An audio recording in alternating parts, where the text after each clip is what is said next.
El día de hoy, más que todo, vamos a empezar ya a trabajar en el API, en el backend. Vamos a empezar a introducirlos a ciertos conceptos.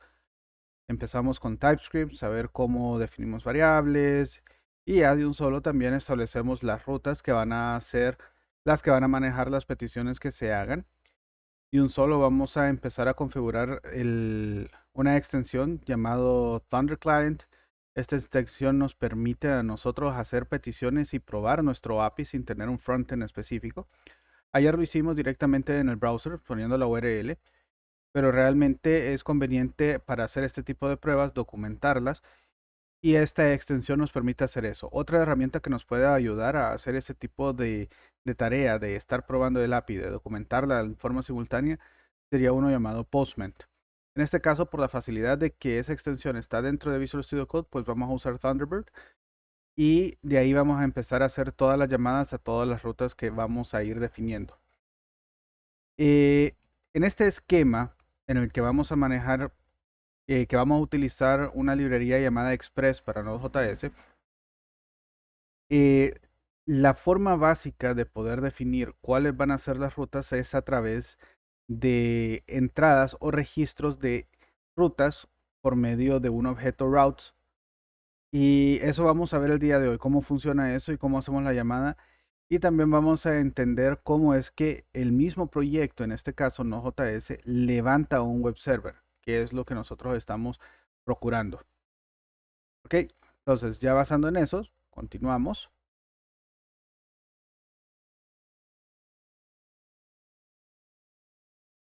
En el proyecto que ustedes manejan, que ya los tenemos enfrente, tenemos una carpeta source, ahí está todos los elementos de la librería. Cuando nosotros corremos el npm start del package.json, realmente lo que se está inicializando es el index.ts, ese es el punto de entrada. Y este index.ts lo que está haciendo actualmente es levantar un servidor web que lo extraemos desde las configuraciones de Express. Y este servidor web lo que va a hacer es agarrar todo lo que esté definido en las rutas que están en las carpetas routes.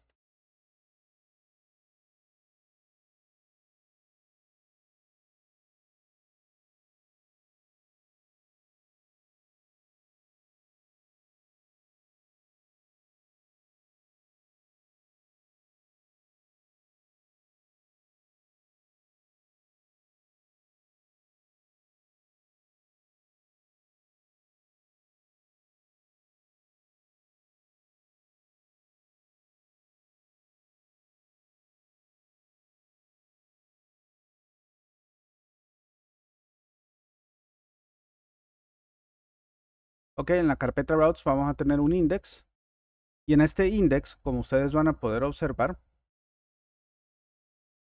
lo que tiene es simplemente una importación de Express, la creación de un objeto router, vamos a entrar en más detalle a cada uno, y la definición de un método get que responde a la pleca o a la raíz de la solicitud, y le respondemos con un JSON, en este caso un objeto JSON. Ya también vamos a definir que es un objeto JSON un poquito más formal, en donde devuelve lo que en pantalla nosotros logramos visualizar, que devolvía message hello world. ¿Ok? Y que esa fue la tarea que tenían que estar presentándome. ¿Hay alguna pregunta con respecto a todo esto por los momentos? Inge, de casualidad, ahí está grabando esta de hoy. Es correcto.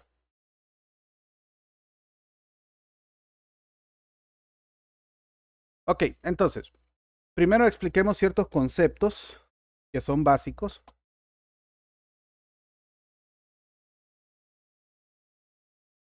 Cuando estamos hablando de REST API, estamos hablando de, de soluciones en la web en este caso.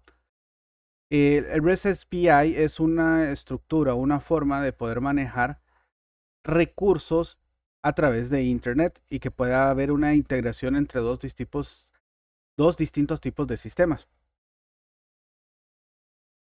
Por ejemplo, Si yo tengo un sistema bancario y yo tengo otro sistema de predicciones o de tasas de cambios de un tipo de moneda de un país, para hacer la comunicación entre ambos sistemas, normalmente, hace mucho tiempo, se utilizaban enlaces dedicados de punto a punto, se hacían sockets y se establecía un desarrollo específico propietario para poderse intercomunicar entre ambos sistemas.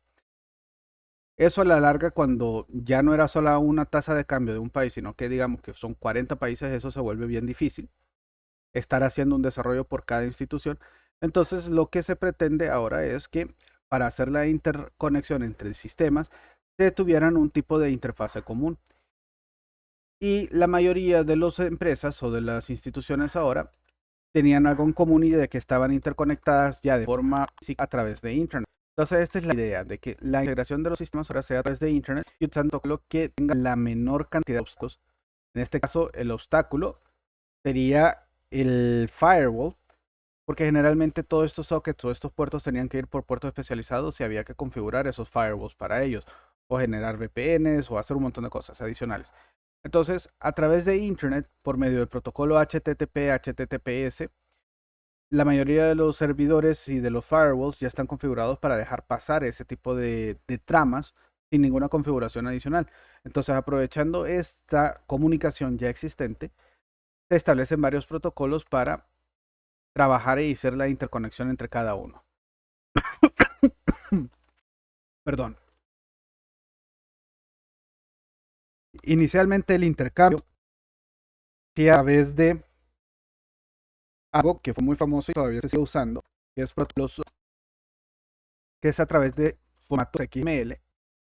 El SOAP es simplemente una declaración y en un archivo XML que se transfería por la red, y ese archivo XML tenía la definición de cuáles son los métodos, las solicitudes, o sea, la trama para poder hacer la solicitud y la trama que va a devolver esa solicitud de regreso, y eso permitía que se establecieran comunicación entre cada uno de ellos. Eso se hace a través de un protocolo de descubrimiento llamado WSDL. Esto es tema para otro momento, pero es necesario que ustedes lo sepan. La versión actual es SOAP 2, lo usa bastante todavía, más que todo en ciertos tipos de comunicaciones.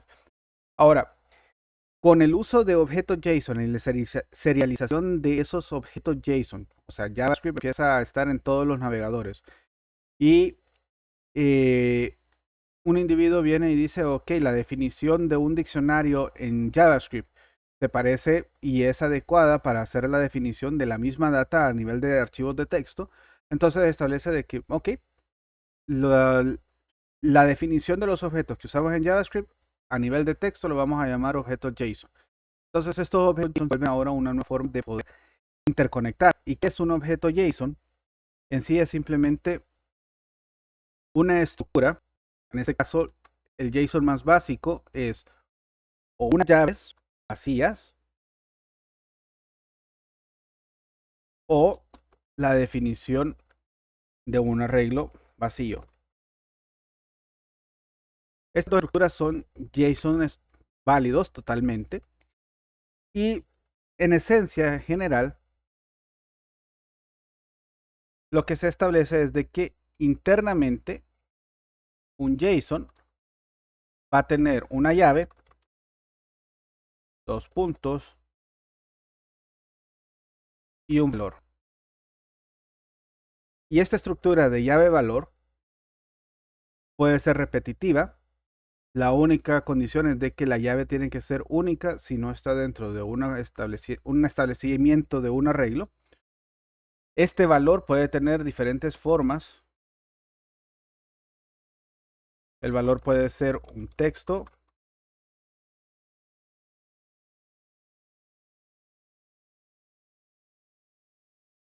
puede ser numérico, puede ser booleano, puede ser un arreglo de valores. Ingeniero, Dígame. Ingeniero, está escribiendo algo. No sé. Si está escribiendo algo, no sé, mira. Lo último que sale es lo de swap XML WSDL. Ok, solo permítanme, voy a entonces volver a compartir. Permítanme un segundo.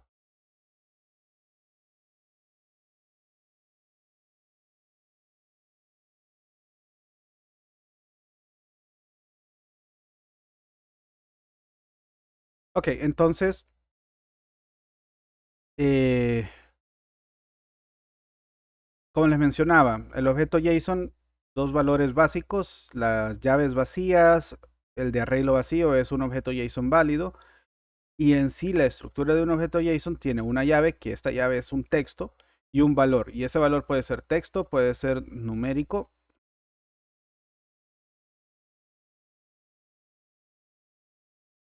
booleano, un array de valores, o sea, un arreglo de cualquiera de estos elementos nuevamente, o un objeto interno, que quiere decir esto de que una llave puede contener otro objeto JSON con la misma estructura llave valor interna. ¿Ok? Que a esto generalmente le llamamos subdocumentos. Así podemos resumir un poquito de cómo se debe de estructurar un objeto JSON. Vamos a hacer más estructuras más significativas, algo más sustancial para poder entender. Entonces, al final, ¿por qué necesitamos entender que todo esto es para la intercomunicación de las aplicaciones?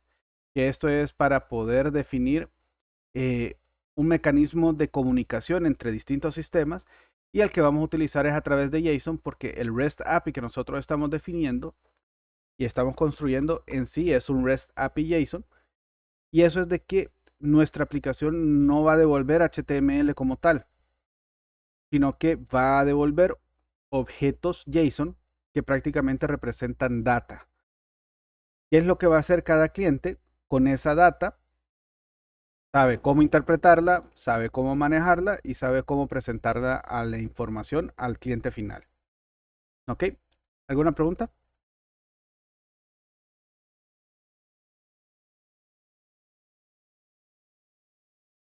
Todo claro. Ok.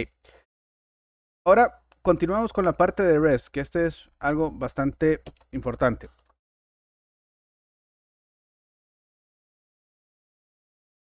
Una de las características de REST es de que es algo llamado stateless.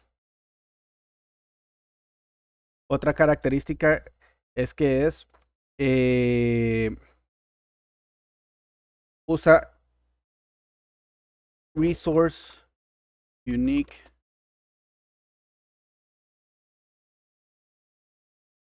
Que al final es eso, o sea, el REST API utiliza la URL para identificar un recurso. Ese recurso puede ser un método, puede ser una consulta, puede ser una acción, y generalmente asociamos esas acciones a lo que podemos hacer con la data. En este caso, la data podemos hacer un CRUD.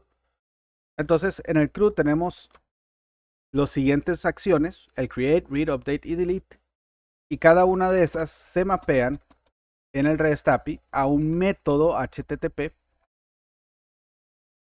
El método, ¿se acuerdan? Ya habíamos usado post, ya habíamos usado get como tal. Entonces, para create, nosotros normalmente usamos post. Para la parte de read usamos get. Para la parte de update usamos put. Y para la parte de eliminado usamos delete. Todos estos post, get, put y delete son parte de los 32 métodos que las peticiones HTTP pueden manejar. Esas peticiones están definidas directamente en la especificación de HTTP.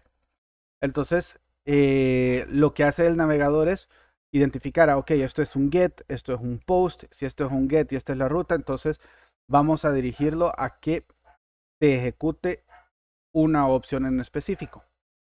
Y eso lo hacemos a través de este objeto router de Express.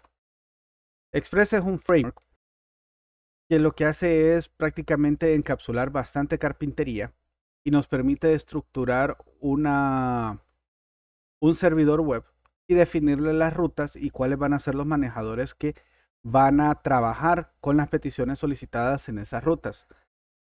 Eh, Veamos algo. En este caso, hagamos una consulta nueva. Para eso usemos el router.get. El primer parámetro del método get es para registrar a una dirección, un manejador o una función que va a controlar o va a reaccionar cuando se haga esa petición. Entonces a este router get le vamos a llamar version solamente para definirle un valor. Y lo siguiente es una función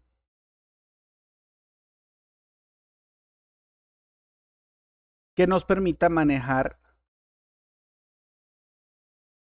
esa petición. Estas funciones tienen una firma ya bien específica. Es decir, hay elementos que deben de redefinirse desde entrada y son los parámetros request de REQ. Ese objeto request o ese parámetro request lo que recibe es la petición HTTP que maneja Node.js. Response, que es la respuesta, el objeto que lo que nos permite a nosotros decirle al web server esto es lo que se le va a devolver al cliente o lo que se va a devolver por el canal de comunicación. Este objeto tiene todos los métodos necesarios para poder devolver data otra vez al cliente. Entonces vamos a crear una variable y aquí empezamos ya con estructura específica de TypeScript, bueno, de JavaScript también. La palabra clave const determina la generación de una variable con un valor que no va a ser modificado. Definimos la variable y definimos una constante. ¿Ok? De las formas en que TypeScript nos ayuda a definir tipos, por ejemplo, ahorita constant version no sabemos qué tipo de datos, hace una inferencia porque al valor que se le está asignando es un valor de tipo cadena, pero podemos definirle directamente con dos puntos. Le definimos de que puede ser un string y eso a TypeScript le dice, ok, esta variable solamente se le puede asignar un tipo string. Entonces, si yo cometo el error, por ejemplo, de ponerle un número como tal, me va a tirar que el tipo number, que ese es el número, no es asignable a un type string, a la cadena de texto, que es como tenemos declarado la variable versión. ¿Preguntas aquí? Entonces estamos declarando de que siempre va a ser un string constante. Es correcto.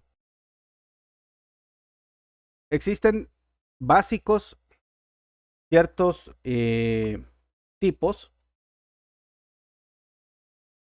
en TypeScript. Esos son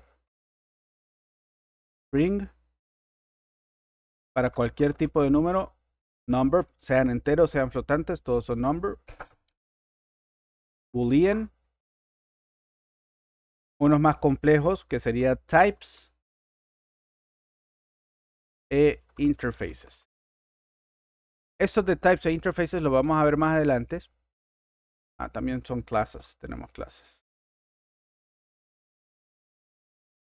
Y enumeradores. Ok. Estos tipos de datos ya vienen intrínsecos. Estas interfaces y estos types son declaraciones, o sea, yo tengo que declarar una estructura y definirla de que esa va a ser una interfaz y yo puedo asignar a un objeto o una variable que va a ser de tipo de esa interfaz. Eso nos va a ayudar bastante cuando tenemos estructuras complejas. Enumeradores, para en vez de estar usando cadenas que se repiten a cada rato, puedo declarar enumeradores que nos encapsulan ese tipo de cadenas, de constantes, en lenguaje un poquito más cómodo de entender y de entonces los elementos de TypeScript es el que nos permite declararle a una variable el tipo de dato que va a estar manejándose. Aquí es una declaración bastante simple. ¿Okay? Cuando se obvia o no se pone la declaración, según las asignaciones TypeScript infiere el tipo de dato a utilizar. Y si ve de que ese tipo de dato en ese mismo símbolo hay discrepancia, les tira un warning. ¿Ok? Bueno, continuando, entonces ahora vamos a aclarar una variable que va a ser nuestra respuesta. Y vamos a empezar definiendo qué es un objeto. Ok, este objeto va a empezar definiendo con un nombre, digamos, la aplicación. Este sería poda backend. Y luego definimos una llave versión para definirle la versión. Y le asignamos el nombre de versión, que es la variable que está aquí arriba. Si se fijan, es un objeto JSON, empieza con las llaves. Internamente lleva la llave, que está la llave versión, y el en este caso, y versión también es un texto que vamos a poner 1.0.0. Pero disculpe, creo que se me encontraba. Sí, eso yo le comentar yo que la imagen no va de acuerdo, va atrasada con lo que está explicando.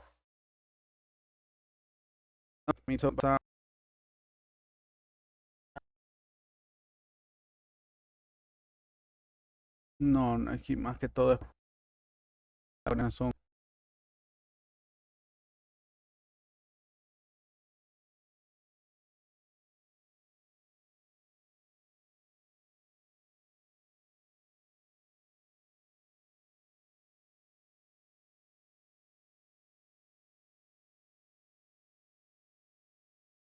Como les mencionaba, este es el objeto JSON y ya solo tenemos que devolverlo. Es un método get.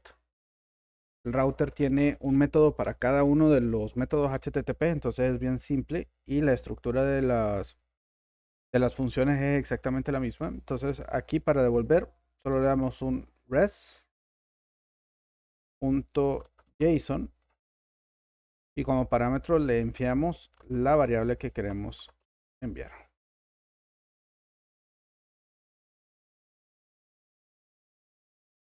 Una de las cosas que hace TypeScript interesante es que también tira bastantes warnings diciéndole a uno, hey, tenés una variable declarada y no la estás usando.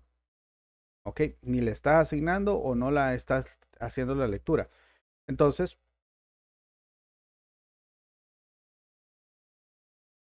en este caso, como la firma es necesario tener esa variable request, pero no la estamos usando, para poderle decir a TypeScript, hey, esta variable es necesaria, pero no la voy a usar, solo le pongo o la precedo con un guión bajo antes de.